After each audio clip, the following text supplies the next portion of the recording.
జన్మించినప్పుడు నాకు తెలియదు, కానీ జన్మించినప్పటి నుంచి నేను ఇంటర్మీడియట్ పూర్తి అయ్యేంత వరకు కూడా నేను పెరిగింది మా అమ్మమ్మ దగ్గర. మొత్తము ఏ రకమైనటువంటి ఇబ్బంది వచ్చినా ఆయుర్వేదం తప్ప ఏ ఒక్క రోజు కూడా నేను అల్లోపతి టాబ్లెట్ కూడా ఇంటర్మీడియట్ వరకు తీసుకున్నటువంటి వ్యక్తిని నేను. ఇది మన యొక్క ఆయుర్వేదానికి ఉన్నటువంటి ప్రత్యేకత, గొప్పతనం. కానీ దురదృష్టవశాత్తు ఇటీవల కాలంలో ఆయుర్వేదం కనుమరుగవుతున్నటువంటి పరిస్థితి. కానీ అదృష్టవశాత్తు 1914లో నరేంద్ర మోడీ గారు ప్రధానమంత్రి అయిన తర్వాత మళ్ళీ ఆయుర్వేదకు మరి ప్రాధాన్యత పెరిగిన విషయం మీకు అందరికీ తెలుసు. వేల ఏళ్ల క్రితము ఎవరు కూడా ఊహించినటువంటి అద్భుతమైనటువంటి ఆయుర్వేద వైద్య విజ్ఞానము మనకు సొంతం. అంతేకాదు అనేక రకాలుగా మీకు చెప్పాల్సిన అవసరం లేదు. ఏ రకంగా ఆ కాలంలో వేద కాలాల నుంచి కూడా ఆయుర్వేదానికి ఉన్నటువంటి ప్రత్యేకత కారణంగా ఆ రోజు ఆపరేషన్స్ కూడా మన ఆయుర్వేదికి సంబంధించినటువంటి డాక్టర్లు ఆ రోజు నిర్వహించారు. ఈరోజు మనకందరికీ తెలుసు, అనేక మంది మహనీయులు పరిశోధన చేసి జీవితాలు అంకితం చేసి తపస్సులు చేసి అడవుల్లో మరి అనేక ప్రాంతాల్లో ఈ యొక్క ఆయుర్వేదికి సంబంధించినటువంటి మూలాలను కనుక్కొని దాని ద్వారా మరి అనేక వ్యక్తుల మీద పరిశోధన చేసిన తర్వాత అది ఈరోజు కూడా మన తరానికి, భావి తరానికి అందించేటువంటి ప్రయత్నం వాళ్ళు చేశారు. దాన్ని మనము భవిష్యత్తు తరాలకు తీసుకెళ్లాల్సినటువంటి బాధ్యత మన అందరిపైన ఉన్నదనే విషయాన్ని ఈ సందర్భంగా మనం చేస్తున్నాం. ఈ యొక్క గొప్ప వైద్య విజ్ఞానాన్ని ప్రోత్సహించేటువంటి ప్రయత్నము మన దేశంలో మరి నిర్లక్ష్యం చేశారనే విషయంలో ఏ రకమైనటువంటి సందేహం లేదు.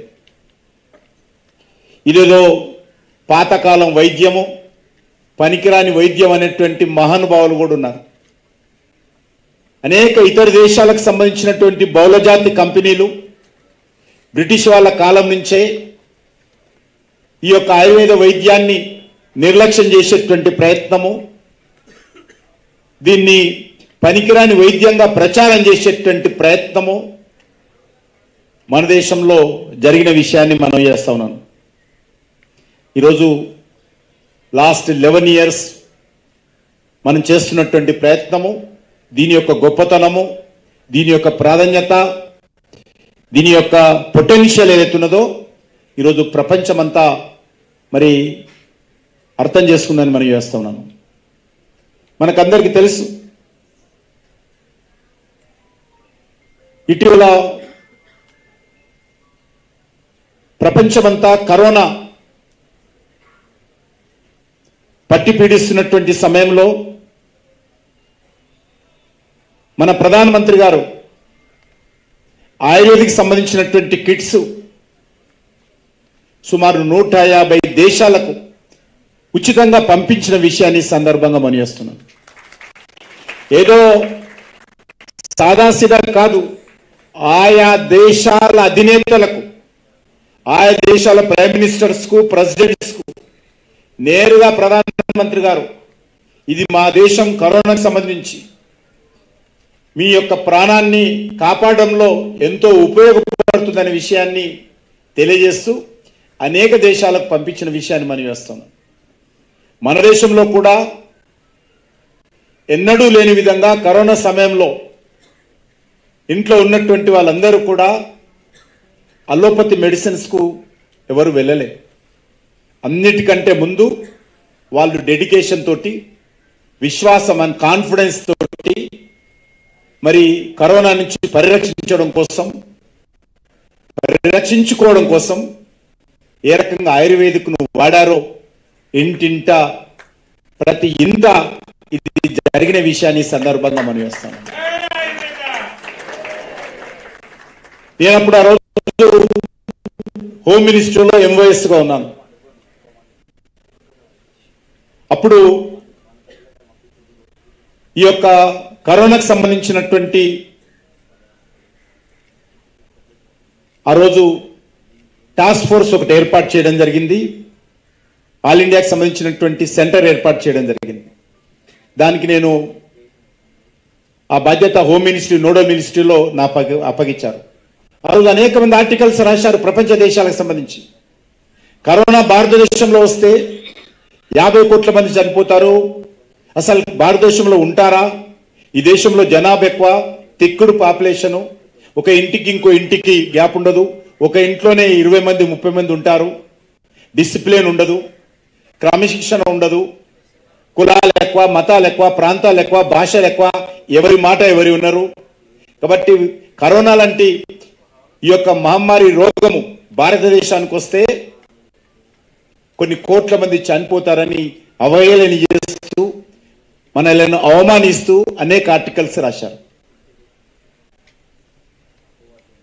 నిజంగా ఆ రోజు నేను హోమ్ మినిస్టర్ ఉన్నట్టు అమిత్ షా గారిని అడిగాను, ఇట్లా వస్తున్నది కదా మరి ఏంటి అంటే, ఏదైనా జరగవచ్చు, ఎందుకంటే కరోనా ఏంటో మనకు తెలియదు, దాని మెడిసిన్ ఏంటో తెలియదు, దాని ట్రీట్మెంట్ ఏంటో తెలియదు.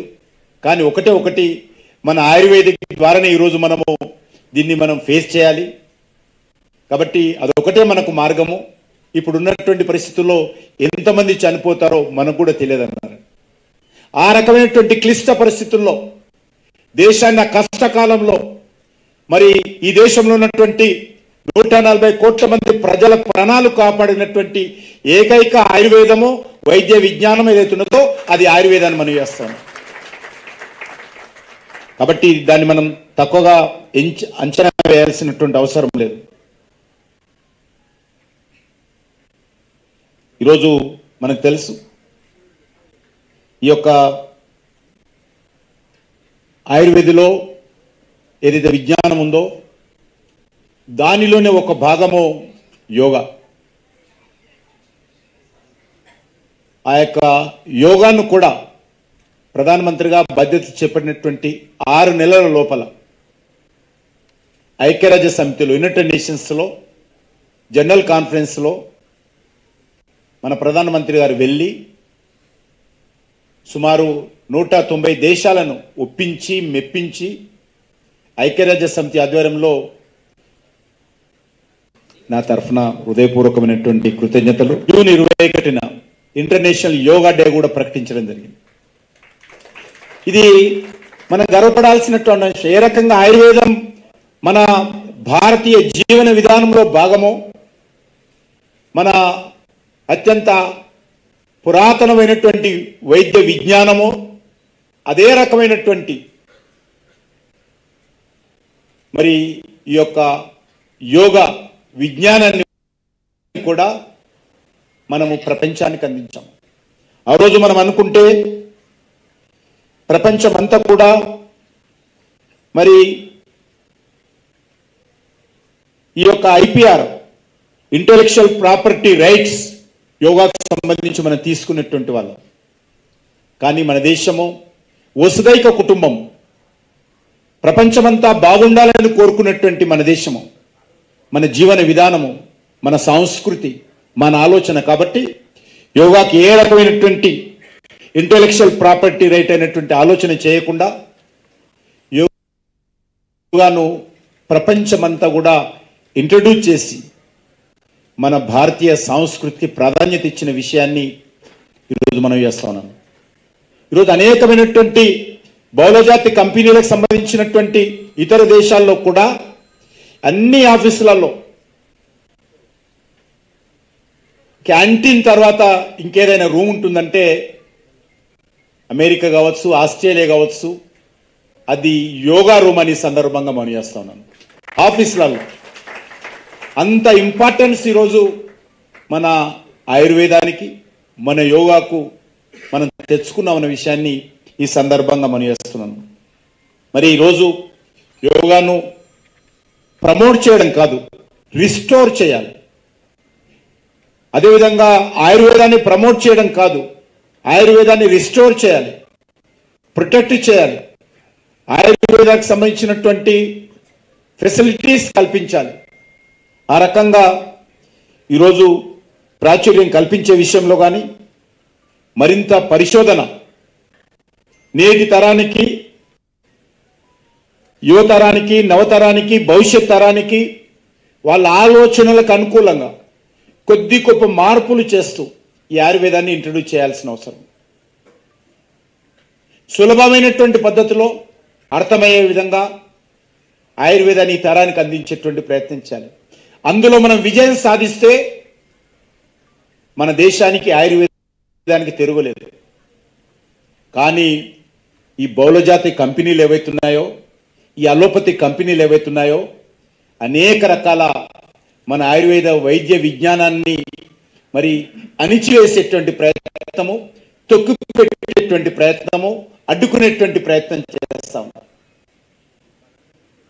కొన్ని లక్షల కోట్ల టర్నోవర్ అలోపతి జరుగుతున్నది కాబట్టి, వాళ్ళ దగ్గర డబ్బుల కొదువు ఉండదు కాబట్టి వాళ్ళు ఏదో రకంగా మన ఆయుర్వేద వైద్య విజ్ఞానాన్ని మరి అడ్డుకునేటువంటి ప్రయత్నము, తక్కువ చేసి చూపించేటువంటి ప్రయత్నము, ప్రాధాన్యత తగ్గించేటువంటి ప్రయత్నం చేస్తూ ఉన్నారు.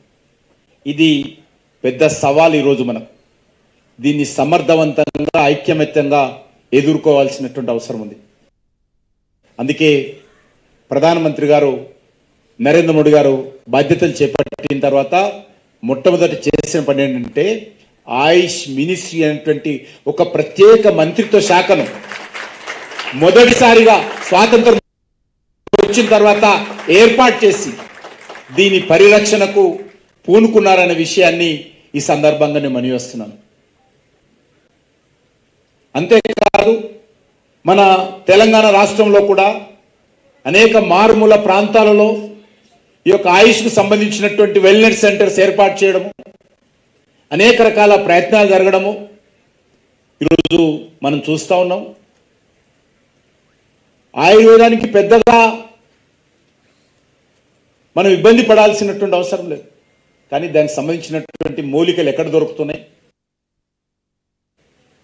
దాన్ని ఏ రకంగా పెంచుకోవాలి, ఏ రకంగా ప్రోత్సహించాలి, ఈ తరానికి, నవతరానికి ఏ రకంగా ఒప్పించి మెప్పించాలి, ఏ రకంగా దీనికి సంబంధించినటువంటి కాన్ఫిడెన్స్, విశ్వాసాన్ని ఇవ్వాలి, ఏ రకంగా మన తరాలు, మన పెద్దలు, మా అమ్మమ్మలాగా ఏ రకంగా మనందరినీ కాపాడారో ఈ తరానికి ఒప్పించేటువంటి ప్రయత్నం చేయాలి. కాబట్టి ఇది మరింత సులభమైనటువంటి పద్ధతిలో అందరికీ అందుబాటులో ఉండే విధంగా ఈరోజు వెల్నెస్ సెంటర్స్ కానీ ఇతరత్ర కానీ కొన్ని వేల సెంటర్స్ నరేంద్ర మోడీ గారి ప్రభుత్వము స్వాతంత్రం వచ్చిన తర్వాత మొదటిసారి వెల్నెస్ సెంటర్స్ను మనం ప్రోత్సహిస్తున్నాము, స్థాపిస్తున్నామని మనం చేస్తున్నాము. నిధుల కొరత లేకుండా చూస్తూ ఉన్నాం. ఇంకా ఎందుకంటే ఇది ఒక పెద్ద లాబీ, ఆయుర్వేద వ్యతిరేకంగా పెద్ద లాబీ ఈరోజు దేశంలో, ప్రపంచంలో ఉన్నది. ఈ లాబీని తట్టుకొని మనం నిలబడాలంటే, ఈ లాబీని తట్టుకొని మన ఆయుర్వేదానికి ప్రాధాన్యత తీసుకురావాలంటే కలిసికట్టుగా కమిట్మెంట్ తోటి మనం అందరం ప్రయత్నం చేయాలి. పాలకులు ఎవరైనా సరే, అది బీజేపీ ప్రభుత్వం కానీ, కాంగ్రెస్ ప్రభుత్వం కానీ, మరో ప్రభుత్వం కానీ, ఆ ప్రభుత్వాల మీద ఒత్తిడి తీసుకొచ్చేటువంటి ప్రయత్నము అందరం కలిసికట్టుగా చేయాల్సినటువంటి అవసరం ఉంది. ఇది రాజకీయాలకు సంబంధం లేనటువంటి అంశం. అందుకే ఈరోజు ఆయుష్ డిస్పెన్సరీస్ కావచ్చు, యునాని కావచ్చు, హోమియోపతి కావచ్చు, వీటన్నిటిని కూడా ప్రోత్సహించాల్సినటువంటి అవసరం ఉంది. ఆ దిశలో మనం రానున్న రోజుల్లో ప్రయత్నం చేయాలి. నేను ఒక్కటి మాత్రం మీ అందరికీ మనవి చేస్తున్నాను. ఎన్డీఏ ప్రభుత్వం మోడీ గారి నాయకత్వంలో పూర్తి కమిట్మెంట్ తోటి మీరు ఏ రకంగా ఈ ఆయుర్వేదాన్ని ముందుకు తీసుకెళ్లాలనుకుంటున్నారో ఎప్పటికప్పుడు ఒక కార్యాచరణ ప్రణాళిక రూపొందించాలి. నేను ఒకటి కూడా మనం చేస్తున్నాను, మీరు ఆయుర్వేదిక్ చదువుకున్నారు కాబట్టి మీరు డాక్టర్లు కాబట్టి, మీరు వృత్తి కాబట్టి మీరు దానికోసం పనిచేయకూడదు. అది అందులో భాగం కావచ్చు. కానీ ఆయుర్వేదిక్ అనేటువంటిది భారతీయ సంస్కృతి, భారతీయ జీవన విధానము. ఇది మన దేశానికి సంబంధించినటువంటి గొప్ప సంపద. దీన్ని పరిరక్షించుకోవాలి. నేనేదో డాక్టర్ను కాబట్టి నా ఉపాధి కోసం ఈ ఆయుర్వేదంలో పనిచేస్తానటువంటి భావన మీలో ఉంటే మాత్రము ఆయుర్వేదిక్ బాబు దాన్ని అధిగమించి మనందరం ప్రయత్నం చేయాలి. దానికోసం ఇప్పటికే మరి విశ్వ ఆయుర్వేదిక్ పరిషత్ కానీ అనేక సంస్థల్ని మనం సంతోషపడతాను.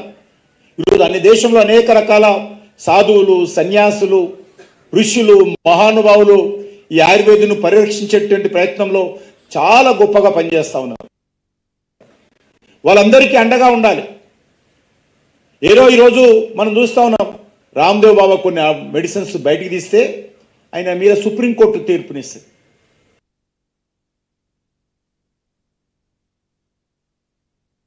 సుప్రీంకోర్టు కామెంట్ చేస్తుంది. అలోపతి మీద ఎందుకు ఇవ్వరు? ఒక ఆయుర్వేదికి సంబంధించినటువంటి వృత్తులు చేసేటువంటి వాళ్ళ మీద న్యాయస్థానాలు, కోర్టులు, పిఐఎలు అనేక రకాలుగా వస్తాయి. ఎందుకు ఏ రకంగా బెదిరిస్తారు వాళ్ళను? ఇది ఈరోజు ఉన్నటువంటి ఛాలెంజ్. అప్పుడు మీరెవరూ మాట్లాడరు, మనమందరం మాట్లాడాలా. అది న్యాయస్థానం కానీ, ప్రభుత్వం కానీ, పాలకులు కానీ ఎవరైనా సరే ఆ రకమైనటువంటి సమయంలో మన సంస్కృతిలో భాగమైనటువంటి ఆయుర్వేదను పరిరక్షించేటువంటి ప్రయత్నంలో మనం గట్టిగా నిలబడాల్సినటువంటి అవసరం ఉంది. ఆ రకంగా నిలబడకపోతే దీనికి భవిష్యత్తు ఉండదు. నేను చూస్తుంటాను, కడుపులో రగులుతుంటది.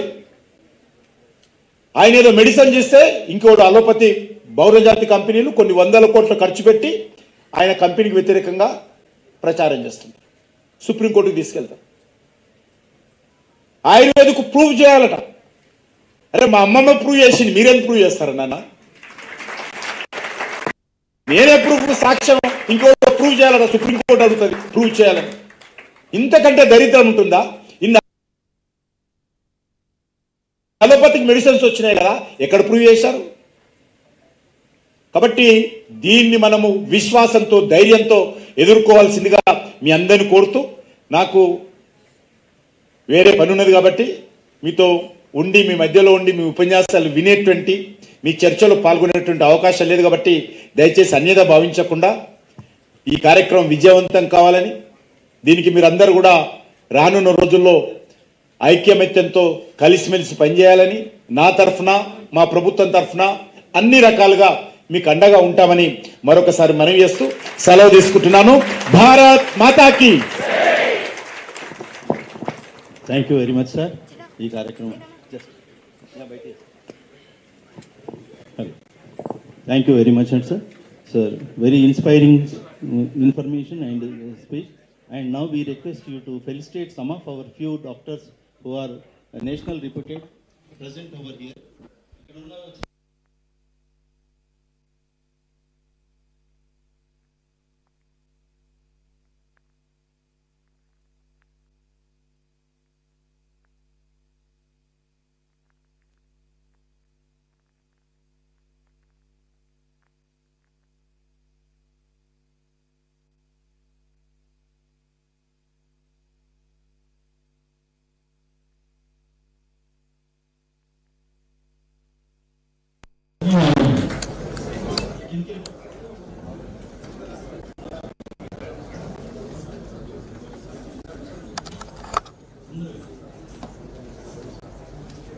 Dr. Kishan Sharma garu, Director, MSME.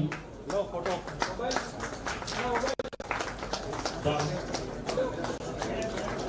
भैया बाबू Manu Prasad garu. From the timeless wisdom of our nations to the global stage of today, Ayurveda has been the center of to present, promote, and globalize the science. Vishwa Ayurveda Parishad is born on national movement, creating broadcasts. Samir Reddy Dr. Namadev garu, Principal. चलो जल्ला था वस्तु principal Hemalatha గారు inspector board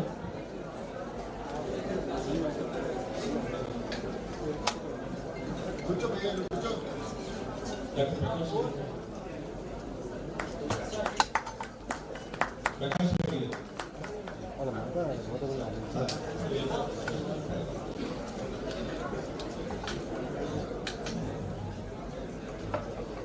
Dinesh గారు doctor Dinesh doctor Sridhar Prakash Reddy sir Prakash Reddy గారు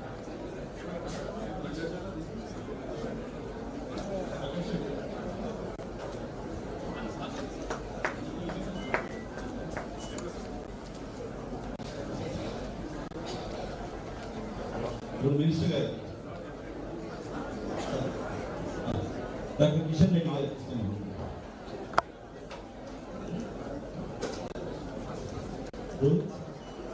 Rohit Sahani Madhav Paul doctor Rohit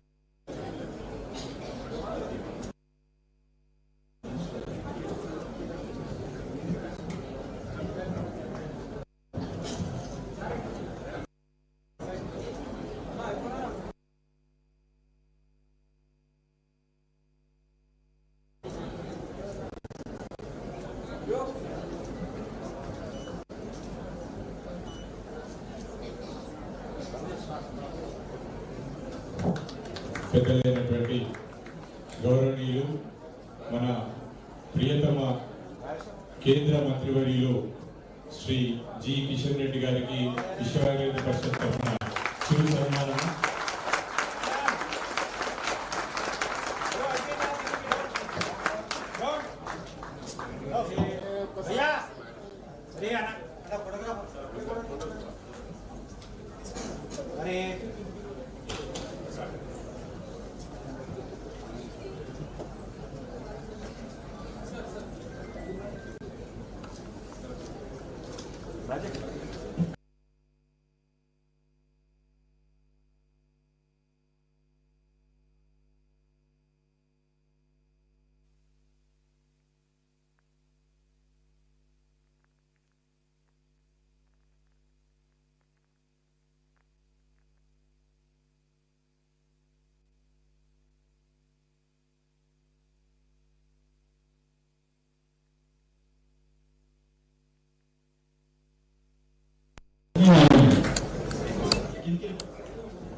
doctor Vishnu Sharma గారు director